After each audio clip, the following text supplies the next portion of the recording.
ஒரு வார்த்தை சொல்றேன், சூத்திரம் மாதிரி உங்க மனசுல போய் அதை அப்படியே நச்சுன்னு ஒட்டணும். நான் சொல்ற வார்த்தை, ஆபத்துக்களை விட ஆபத்துக்களை பற்றிய கற்பனைகள் ஆபத்தானவை. ஆபத்துக்களை விட ஆபத்துக்களை பற்றிய கற்பனைகள் வெகு ஆபத்தானவை. ஒரு ஆபத்தை ஃபேஸ் பண்ணிடலாம், அது ஒரு டேஞ்சர், ஃபேஸ் பண்ணிடலாம், பரவாயில்ல. ஆனா ஆபத்தை பற்றிய கற்பனையை உங்களால நிறுத்தவே முடியாது. விதவிதமா கற்பனை பண்ணிக்கிட்டே போயிட்டே இருப்போம்.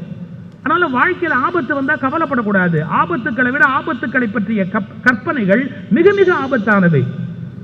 இந்த உலகத்துல பல பேர் தோத்து போறதுக்கு காரணம் என்ன தெரியுமா? ஜெயிக்க வேண்டியவங்க ஜெயிக்க முடியாம தோத்து போறதுக்கு காரணம் என்ன தெரியுமா? தோல்வியை பற்றிய கற்பனைகள். தோல்வியை பற்றிய கற்பனைகள். இந்த இது மாதிரி ஒர்க் ஷாப்ல சில பேர் வேற மாதிரிலாம் கையாளுவாங்க.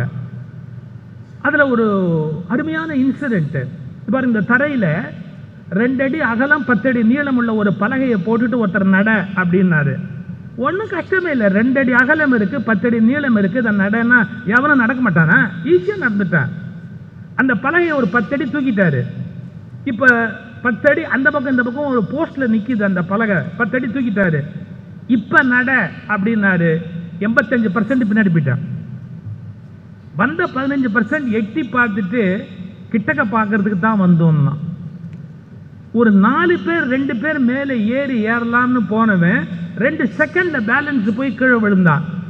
உண்மையிலேயே 10 அடி 2 அடி பலகை இங்க கீழே இருந்த போது நடந்தான்ல, அதை 10 அடி தூக்கினா என்ன, 20 அடி தூக்கினா என்ன, அதுக்கப்புறம் ஏன் மேலே போனா விழுந்து போயிடுறான்? ஒரே காரணம், மேலே போனா விழுந்துடுவோமோங்கிற ஒரு பயம் உண்டாகுது பாருங்க, அந்த கற்பனை உண்டாகுது பாருங்க, அதுதான் அவனை வீழ்த்துகிறது.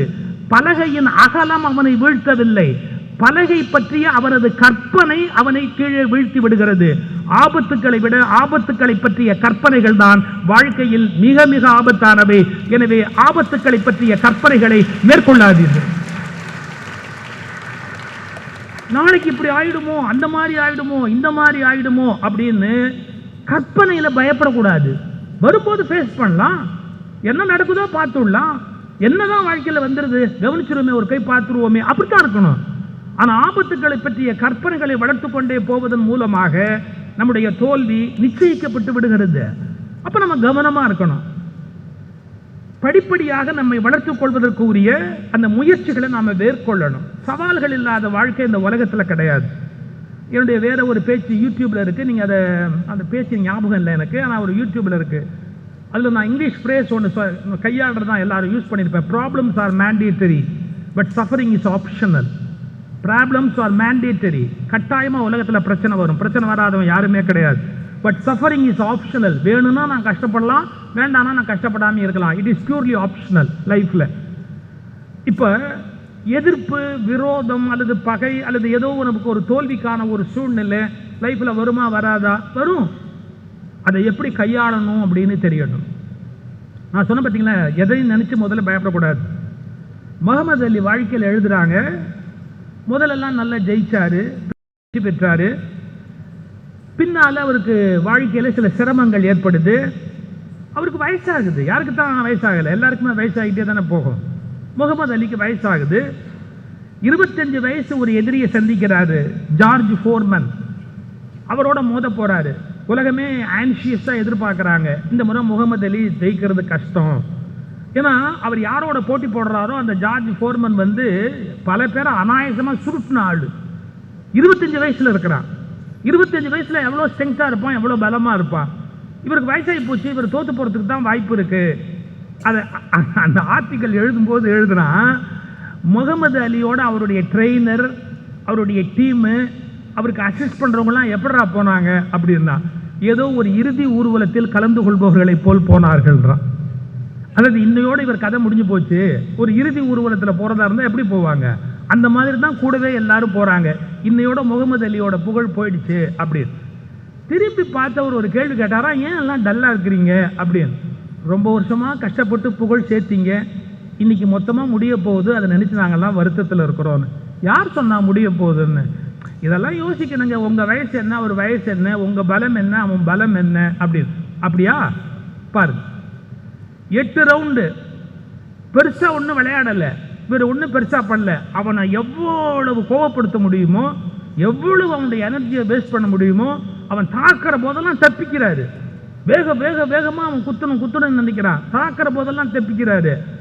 8 தடவையில் அவன் எல்லாம் ஆகி டோட்டலாக அவனுடைய எனர்ஜி முழுக்க போய் அவன் அப்படியே வெக்ஸாகி நிற்கிற அந்த நேரத்தில் ஒரே பஞ்சு கதையை முடிச்சிட்டார். என்ன குறிப்பு தெரியுங்களா? எப்போதும் வெற்றியை முயற்சி செய்து கொண்டிருப்பதாலேயே ஜெயிக்க முடியும் என்பதல்ல. சில நேரங்களில் பின்வாங்குவது போல் பின்வாங்கி அவர்கள் எப்போது பலத்தை இழக்கிறார்களோ அப்போது வீழ்த்துவது என்பது வாழ்க்கையில் ஒரு சிறப்பான யுக்தி. இதையும் சேர்த்துதான் நம்ம கற்று வச்சுக்கணும். ஆரம்பத்திலேருந்து எல்லா இடத்துலையும் நான் என்னை நிரூபிச்சுக்கிட்டே இருப்பேன், ஒன்றும் அவசியம் கிடையாது. எல்லா ஸ்டேஜிலையும் நான் என்னை நிரூபிக்கணும்னு ஒன்றும் அவசியம் கிடையாது. எங்க நிரூபிக்கணுமோ அந்த ஒரே ஒரு இடத்துல கரெக்டா பின் பாயிண்ட் பண்ணி நிரூபிச்சுட்டு அடிக்க வேண்டியது அடிச்சுட்டு வந்தா ஒன்றும் தப்பு கிடையாது. நீங்க எதிரியை எப்படி வேணாலும் கையாளலாம். இந்த ரிலீஜியஸ் நூலாவே படிக்கக்கூடாது. ஸ்ரீமத் பாகவதம்னு ஒரு நூல் இருக்கு. கிருஷ்ணன் கம்சனோட போரிட்டான்னு இருக்கு. கம்சனோட போரிட்டதை வர்ணிக்கிறார் அந்த ஆசிரியர். கம்சன் சண்டைக்கு வரும்போதெல்லாம் கிருஷ்ணன் என்னடா பண்றான்னா சிரிச்சுக்கிட்டே இருந்தான். இதை விட இன்சல்ட் இருக்க முடியுமா? எதிரி அட்டாக் பண்ண வரும்போது அவனை பார்த்து இலக்காரமா சிரிச்சுக்கிட்டே இருந்தா அவனுக்கு எப்படி இருக்கும்? கம்சன் கிட்டக்க வரும்போதெல்லாம் எதிர்த்து தாக்கல கிருஷ்ணன், ஆனா இலக்காரமா சிரிச்சுக்கிட்டே இருக்கிறாரு, நழுவிக்கிட்டே இருக்கிறாரு. ஒரு எல்லையில அவனுக்கு எல்லையற்ற ஒரு கோபம் வந்து தாக்க வரும்போது அவனால தாக்க முடியல. ஏன்னா முதலேந்து அவன் பலவீனமாயிட்டே வர்றான். எதிரியை பலவீனப்படுத்தியாச்சு. இப்போ கடைசி அவனை வெல்லுவது என்பது சுலபம் ஆயிடுச்சு. நான் இந்த இடத்தை ஏன் எடுத்து பேசுறேன்னு தெரியுமா? ஒரே மாதிரியான யுக்தியை கையாண்டு வாழ்க்கையில் ஜெயிக்க முடியாது. வாழ்க்கையில் இடத்திற்கு ஏற்ப யுக்திகளை கையாளக்கூடிய நுட்பமான ஒரு அறிவை வளர்த்துக் கொள்ள வேண்டும். நீங்க எந்த இடத்துக்கு போறீங்களோ அந்த இடத்துக்கு எது சரி அப்படிங்கிற அந்த ஒரு யுக்தியை நீங்க கையாண்டு வாழ்க்கையில ஜெயிப்பதற்கு பழக வேண்டும். இன்னைக்கு பேரண்ட்ஸும் வந்திருக்கிறாங்க. நான் சில விஷயங்களை முன்னாடி சொன்னா ஒருவேளை பேரண்ட்ஸ் கூட மன வருத்தப்படுறதுக்கு வாய்ப்பு உண்டு. நம்ம குழந்தைங்க மொத்தம் இந்தியாவில் எத்தனை விதமான படிப்பு படிக்கலாம் அப்படின்னு கேட்டா நம்ம பேரண்ட்ஸுக்கு தெரியாது. அவங்க மனசுல ஒரு 4 கல்விக்கு மேல கிடையாது.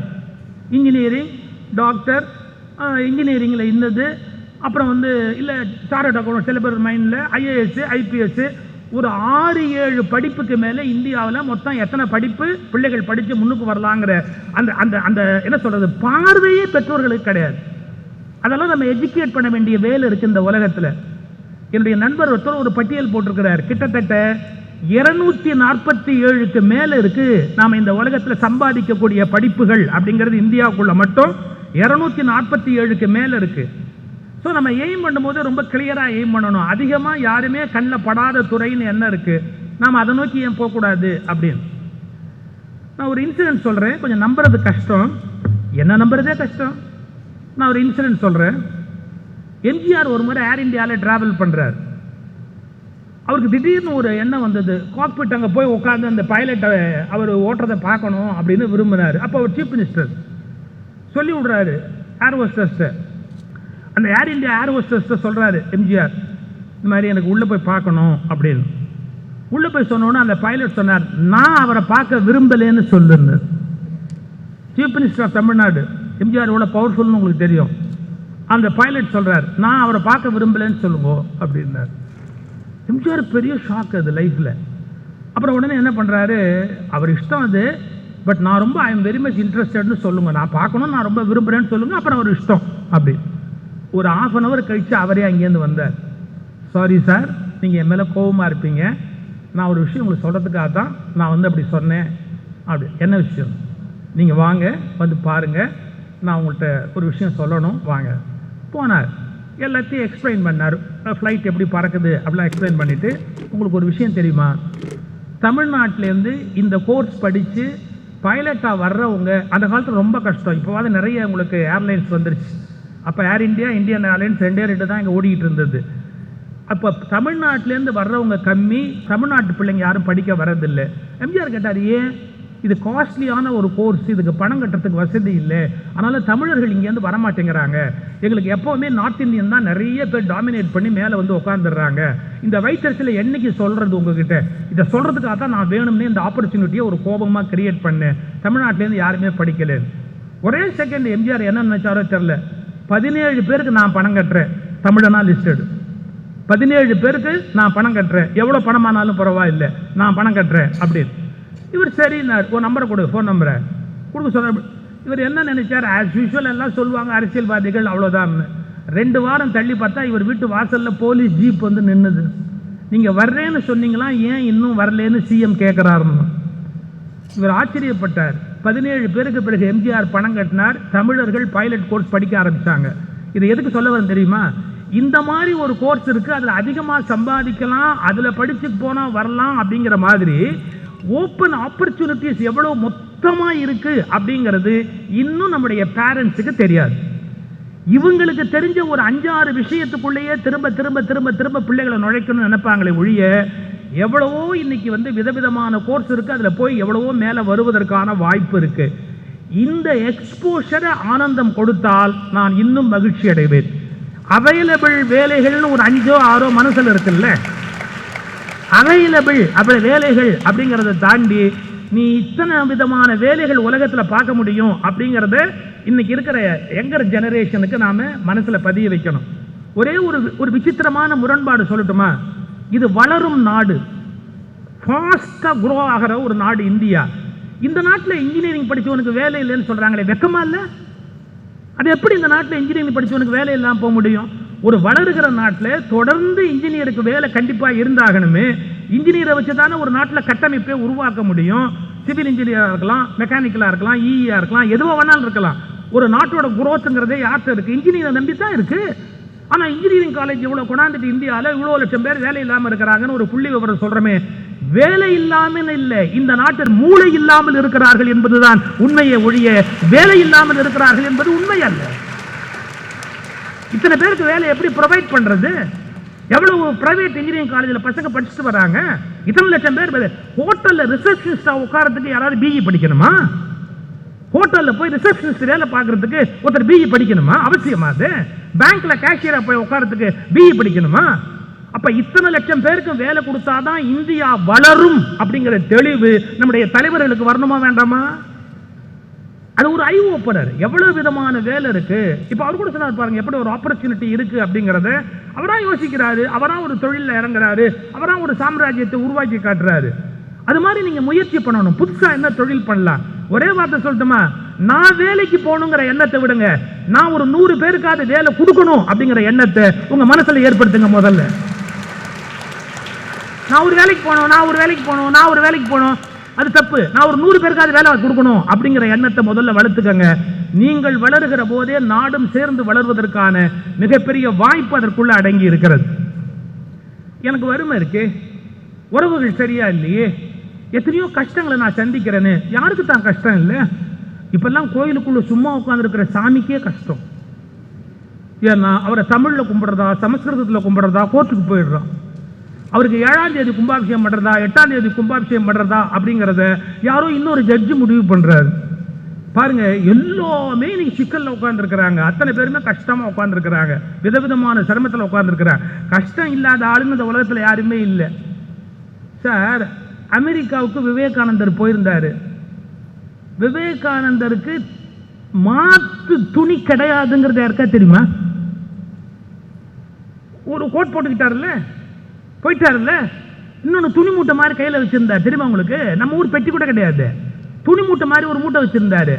மாத்து கோட் கிடையாது அவருக்கு.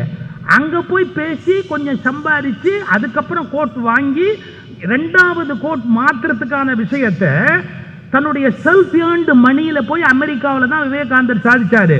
நல்ல கவனிக்கணும். மாற்று துணி இல்லாமல் விவேகானந்தர் அமெரிக்காவை போய் அமெரிக்காவையே மாற்றிவிட்டு வரக்கூடிய மனோபாவத்தில் தான் திரும்பி வருகிறார் என்று சொன்னால் துணி முக்கியம் அல்ல, துணிவு முக்கியம். என்கிட்ட என்னென்ன இல்லைன்னு பட்டியல் போடுறதா? மாற்று துணி இல்லாம தான் சார் போனா அந்த ஆளு. எவ்வளவு பெரிய வரலாறு, ஹிஸ்டரி படைச்சிட்டு வெளியே வரலையா? நமக்கு வறுமை இருக்கலாம், வீட்டில் நம்ம கூரை வீட்டுக்குள்ள உட்கார்ந்து இருக்கலாம். கரண்ட் இல்லாம இருக்கலாம், 1000 கஷ்டம் இருக்கலாம். ஏன் நாம ஒரு விவேகானந்தரா இருக்க முடியாதா? நாம ஒரு அம்பேத்கரா இருக்க முடியாதா? நாம இந்த உலகத்தை மாற்றி அமைக்க முடியாதா? அதைத்தான் நீங்க தேடணும். உங்களுடைய சக்திக்கு உட்பட்டு நீங்க என்ன மாற்றத்தை செய்ய போறீங்க அப்படிங்கறத பத்தி தேடணும்.